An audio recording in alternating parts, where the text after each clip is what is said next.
আজকে হলো একাদশী, তাই একাদশী বলে আজকে রান্না করব শ্যামা চালের এই যে ভাত। আর শ্যামা চালের ভাত আমি বানাই, তো তোমরাও বানাতে পারো এরকমভাবে শ্যামা চালের ভাত। যাদের গ্যাস অম্বলের প্রবলেম আছে, একাদশী ব্রত করো, রুটি পরোটা লুচি খেলে অম্বল গ্যাস হয়, তারা কিন্তু শ্যামা চালের ভাতটা বানিয়ে খেতে পারো। পরিমাণ মতো ভাত নিয়ে চালটা নিয়ে ধুয়ে জল দিয়ে কাঁচা লঙ্কা দিয়েছিলাম আমি একটু, আর একটু গোটা জিরে দিয়ে জল দিয়ে কিন্তু ভাতটা বসিয়ে দিয়েছিলাম। তো এখানে আমি একটু সবজি বানিয়ে নিচ্ছি ওই ভাতের সাথে খাবার জন্য। ওই ভাতের সাথে তোমরা যে কোনো সবজি খেতে পারো একাদশীর দিনে।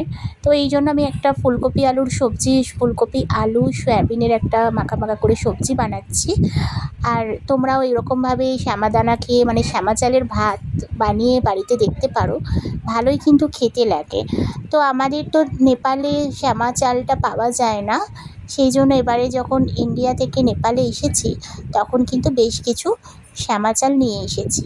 আর আমার হাজবেন্ড একদমই মানে ওর লুচি পরোটা খেতে ভালোবাসলেও ওর কিন্তু প্রচণ্ড গ্যাস অম্বল করে। তো যাই হোক, সারাদিন লুচি পরোটা খেয়ে থাকার থেকে একবার অন্তত দুপুর টাইমটা শ্যামাদানার ভাত হলে বেশ ভালোই লাগে খেতে। তো যাই হোক, আমার হাজবেন্ড তো খেয়ে ভীষণ তৃপ্তি হয় ওর, যেহেতু ভাত খেতে ভীষণ ভালোবাসে। আজকে যেহেতু চালের জিনিস খাওয়া যায় না, তাই শ্যামাদানার ভাত বানিয়েছি। আর এই যে ফুলকপি আলুর তরকারি হয়েছে, আর একটু আলু ভাতে দিয়েছিলাম। এই আলু ভাতেটা কিন্তু বেশ ভালো লাগে, এই ভাতের সাথেও বেশ ভালো লাগে। যেরকম মানে চালের ভাত হয় সেরকমই শ্যামাদানার এই ভাতটা কিন্তু মানে আতপ চালের ভাতের মতো কিছুটা খেতে লাগে। তোমরা বানিয়ে দেখো, ভীষণই ভালো লাগে। শ্যামাদানার অনেকে খিচুড়ি বানিয়ে খাও, একবার এরকমভাবে ভাত বানিয়ে দেখো। তার সাথে একটু এই যে হাজব্যান্ডও এসে গেছে, লাঞ্চ রেডি করছে, একটু ঘি ছড়িয়ে দিলাম। দারুণ লাগে গরম গরম এরকম শ্যামা চালের ভাত, তার সাথে ঘি, আলু ভাতে সবজি, দারুণই লাগে। একাদশীর খাবার কিন্তু ভালোই জমে যায়। তো যাই হোক, আমি একটা পরোটা নিয়েছিলাম, আমার আবার পরোটা লুচি এইসব খেতে বেশি ভালো লাগে। তো যাই হোক, আমি একটা পরোটা একটু অল্প করে শ্যামা চালের ভাত নিয়েছিলাম।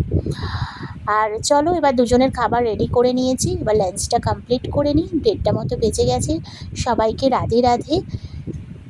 চলো, আজকের মতো মিনি ব্লগটা আমি এখানেই এন্ড করছি। ভালো লেগে থাকলে লাইক কমেন্ট শেয়ার করতে ভুলো না।